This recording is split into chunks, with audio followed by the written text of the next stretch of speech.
Novia Fitria. My name is Yusnina Afifah. My name is Sokhifah Dian S. And my name is Alexandra. Okay, so the first one is about the concept of language and gender. So for the definitions, in linguistics, genders mean the way that that language may be subcategorized by one second. And then in grammatical gender, it is refers to internal language categories. And then there are three main focus of language and gender studies. The first one is how language use differs by speakers' genders or sexual orientation. In Indonesia, for example, in family environment inside of home, when the girl or woman say like "janjo asu" or something like that, it's like so bad and rude, especially in Japanese culture, in Japanese family. But when men or boys say the same words, it looks like nothing happened and nothing special. So we can see the gap between men and women in using language. So the second one is how language use differs depending on the person being talked about. In Indonesia, people often say polwan for polisi wanita, but for men just say polisi. This shows that being man or male is treated as a default, while women need an extra level. And then the third one is how people try to change language so it is less biased. For example, instead of saying fireman or policeman, people now use firefighter or police officer to make terms more natural.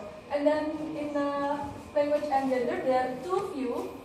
That the first one is the reflective view, which is sees language as a mirror of how society works. So language just reflects the social reality that already exists. And then the second one is the constructive view, that language creates and maintains social role. For example, when we use the word chairman as a general term, it makes women invisible and strengthens inequality.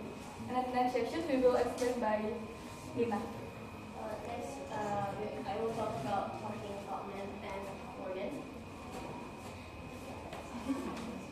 In standard English, the pronoun he is historically prescribed as a generic third person singular pronoun. This means that even if the reference gender was unknown, irrelevant, or could include women, people were still expected to use he. For example, each student must hand in his paper by Friday. This practice gave male terms a default universality while ignoring women. Using he generally reinforces the idea that male is a norm and women are secondary.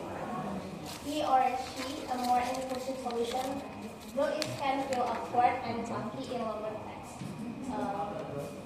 Feminists and language reformers push for alternatives because they generate equal respect and perpetuate male dominance in language. Gender-neutral pronouns they are seen as a step towards more equitable representation in speech and writing. So in short, the pronoun debate in English shows how grammar can carry social bias. The traditional use of he as a universal pronoun excluded women, while modern usage increasingly embraces they as a more natural and inclusive option.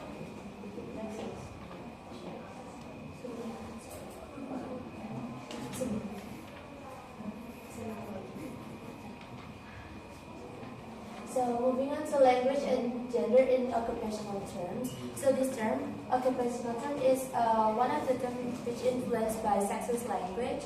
So what is sexist language? Sexist language is a language which used to identify or label gender. And this reveals how language reflects and reinforces social structure. And the way it labels jobs often reveals the assumption about who, which is the gender supposed to do the job. For example, like fireman, postman, policeman is for men, and also nurse, actress, secretary for women.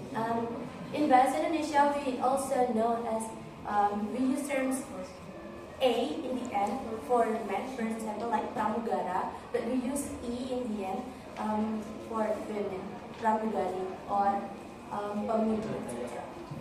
And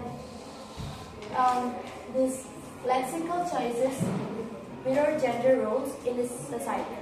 Men were often expected to perform public physically demanding or strong and appropriate to be a leader, while women expected to do domestic roles or caring professions. Next. The next topic is language reform and gender neutral terms. In response to growing awareness of gender inequality, many languages, especially English, reformed the language since the late 20th century. The aim of this is to remove unnecessary gender marking from occupational terms and create less biased language. For example,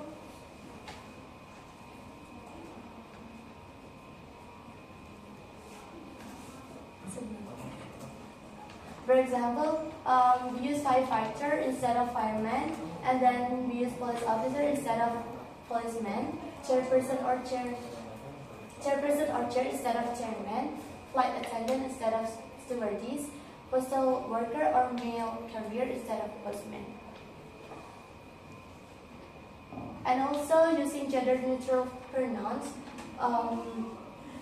We use they for singular, unknown, or non-binary individuals instead of he or she. And also using gender-inclusive noun or phrases to substitute gender-specific terms like man or mankind with neutral alternatives such as people, humanity, or humankind.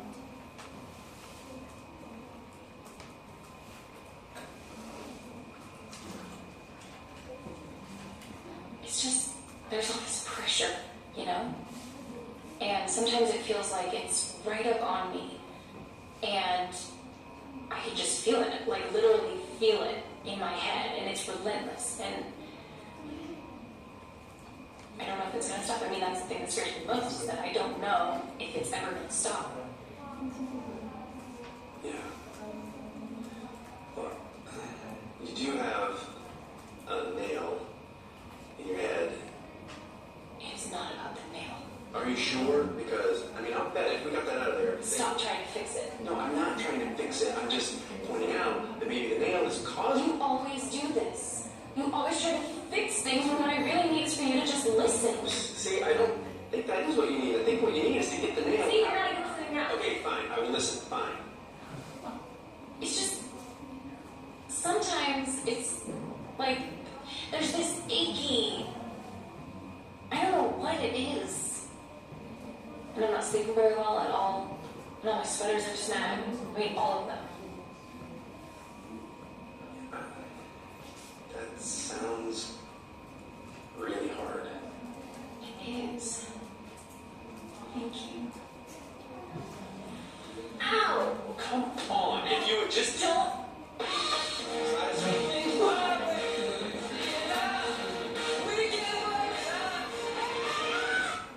Okay, so let's analyze the video. As we see, there's a language pattern that in the video that man is focused on facts and solution. He said, well, you do have a male, that it means like he wants to solve the problem, and the language pattern is competitive and task oriented, while the woman is focused on her feelings and connection. When he said, well, you do have a male, in contrast, she said it's not about the male. She wants the empathy and understanding from the man, and finally at the end, the man finally says, well, I know it's hard, and yeah, it's the end. And her language pattern is cooperative and showing emotion and seeking solidarity. Okay, and what's the impact for the society? This satire video shows the difference of communication between men and women, that men usually see as a fixer or wants to do a problem solving, while women see as empathy sharing. So the impact in personal relationships usually can lead to conflict and conflict that cause of misunderstood feelings. And in the wider society, usually there are stereotypes that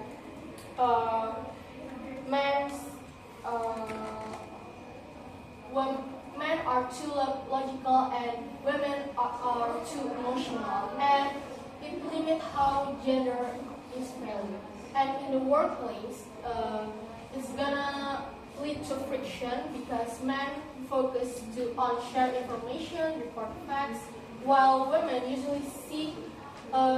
usually gather information through questions, and her relationship building approach usually seems too emotional.